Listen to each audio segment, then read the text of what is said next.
کدام ما را خدا دوست می‌دارد؟ جوان عزیز، من الان درباره محبت خدا و رسول برای شما یک لحظه بیان کردم.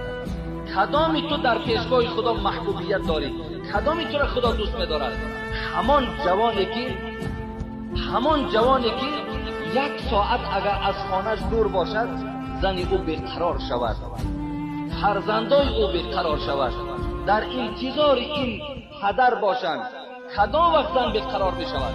کدام وقت زن و فرزند ما را منتظر می شود؟ وقتی که ما خوش اخلاق باشیم، وقتی ما اخلاق حمیده داشته باشیم، وقتی ما با زن و فرزندان مراسهای خود داشته باشیم، اونها را حرمت کنیم، به قدر اونها رسیم. این حالت از زنم دوستمان می دارد، فرزندانمان هم دوستمان می دارد. برادر عزیز و گرامی، حبیب خدا گفته ایستاده است، این سخن معلم بشریت است.